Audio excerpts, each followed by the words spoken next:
Louvado seja nosso Senhor Jesus Cristo. Sejam muito bem-vindos a esta vigília de fé, história e discernimento espiritual. Se você acompanha os sinais dos tempos com os olhos da fé, sabe que nenhuma folha cai de uma árvore sem que Deus permita, e nenhum encontro acontece nos bastidores do Vaticano por mera coincidência política. Nesta manhã de sexta-feira, as portas do Palácio Apostólico se abriram para um evento que, aos olhos do mundo e da mídia secular, pode parecer apenas mais um protocolo diplomático ordinário. O Papa Leão XIV recebeu em audiência privada o primeiro-ministro da Irlanda, Michael Martin. Mas para nós que guardamos a fé católica e examinamos o cenário global à luz das Escrituras e do Magistério, este encontro carrega um peso espiritual que atravessa séculos. Porque o líder da outrora chamada Ilha dos Santos, a nação de São Patrício, que evangelizou a Europa na Idade Média, cruzou as fronteiras para se ajoelhar e conversar com o sucessor de Pedro exatamente agora, o que foi discutido no silêncio da Secretaria de Estado, ao lado do cardeal Pietro Parolin e do arcebispo Gallagher, vai muito além de acordos econômicos. Estamos falando de perspectivas de paz no Oriente Médio, do destino espiritual da Europa e de um combate invisível que envolve a educação das nossas crianças. Fique comigo neste vídeo, pois hoje nós faremos uma jornada profunda de 2 horas, pelos segredos da diplomacia pontifícia, pelo passado glorioso e o presente doloroso da fé na Irlanda e pelas profecias que ligam Roma ao destino do mundo. Se você quer entender o que está acontecendo nos bastidores da igreja e como isso afeta a sua vida de oração, não saia deste vídeo. Prepare o seu coração, acenda a sua vela de atenção e vamos juntos desvendar esse sinal. Para compreendermos o valor da audiência concedida pelo Papa Leão XIV ao primeiro-ministro Michael Martin, precisamos voltar no tempo. Precisamos entender quem é a Irlanda. No plano de Deus, houve um tempo em que este país era o farol espiritual do Ocidente. Enquanto o Império Romano desmoronava e a Europa caía nas trevas das invasões bárbaras, foram os monges irlandeses, inspirados pelo legado de São Patrício, que preservaram a fé católica, copiaram as sagradas escrituras e reevangelizaram o continente. A Irlanda era terra de santos, de mártires, de famílias numerosas e de uma devoção inabalável à Santa Missa e à Virgem Maria. Mas o inimigo das nossas almas não dorme. Ao longo das últimas décadas, nós testemunhamos um processo doloroso de secularização que tentou arrancar as raízes católicas do povo irlandês. E é exatamente por isso que o Vaticano emitiu uma nota oficial destacando que, durante os colóquios, a atenção voltou-se para a situação socioeconômica do país e para as relações entre a Igreja local e o Estado, com um foco particular, um foco cirúrgico, na área da educação.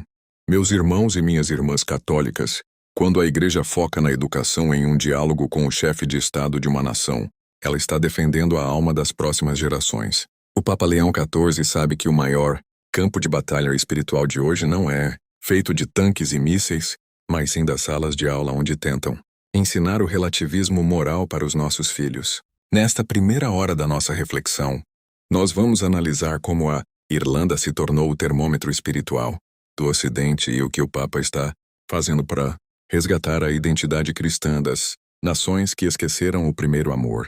A notícia oficial nos mostra que, após o encontro principal com o Santo Padre, o primeiro-ministro irlandês se reuniu com o cardeal Pietro Parolin, secretário de Estado, acompanhado pelo arcebispo Paul Richard Gallagher.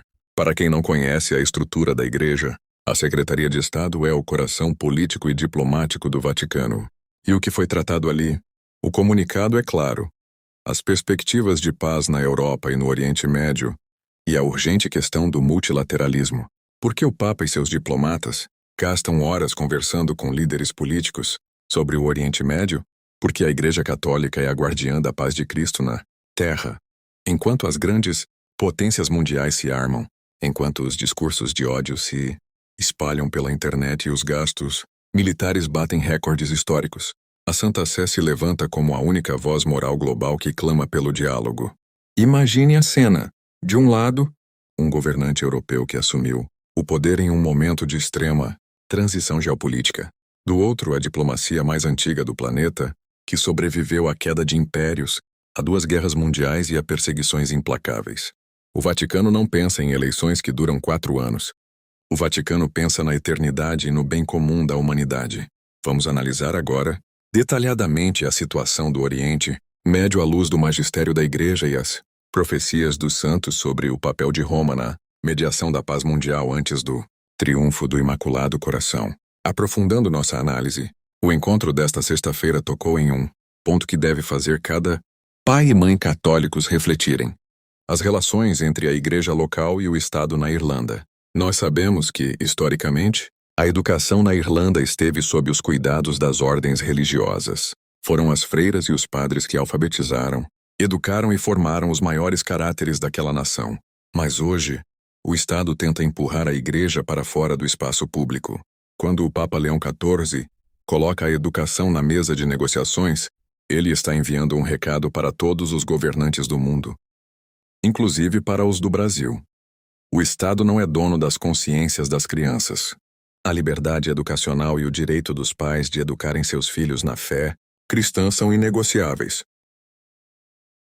Essa é a grande transição que a juventude e as famílias vivem hoje. É o combate da luz contra as trevas para manter o nome de Deus vivo nas escolas, nas universidades e nas universidades católicas. Vamos olhar agora para os documentos pontifícios que fundamentam essa defesa da educação cristã e entender como a Igreja se posiciona como um escudo protetor contra as ideologias que tentam desconstruir a família tradicional. Meus amados irmãos, chegamos ao final desta longa e profunda jornada de reflexão e discernimento. O que começou como uma simples nota de rodapé no noticiário, o encontro do Papa Leão XIV com o primeiro-ministro Michel Martin, revelou-se um imenso mosaico da soberania de Deus sobre a história dos homens. Vimos o passado glorioso da Irlanda, o peso da diplomacia romana na busca pela paz no Oriente Médio e a batalha santa que a Igreja trava para proteger a educação e a alma dos nossos jovens. A história está se acelerando. Os sinais estão diante dos nossos olhos. Os líderes deste mundo passam. Os impérios sobem e caem. Os primeiros ministros mudam. Mas a promessa de nosso Senhor Jesus Cristo permanece inabalável. As portas do inferno não prevalecerão contra a sua Igreja. Roma continua de pé. O sucessor de Pedro continua governando e exortando as nações, e nós continuamos em ordem de batalha, armados com o Santo Rosário nas mãos e a fidelidade ao magistério no coração. Eu não quero terminar este vídeo sem ouvir a sua voz de fé. Nós passamos estas 2 horas juntos vigiando e orando. Por isso peço que você deixe o seu testemunho aqui embaixo. Deixe o seu comentário com as palavras: pela Igreja e pela paz.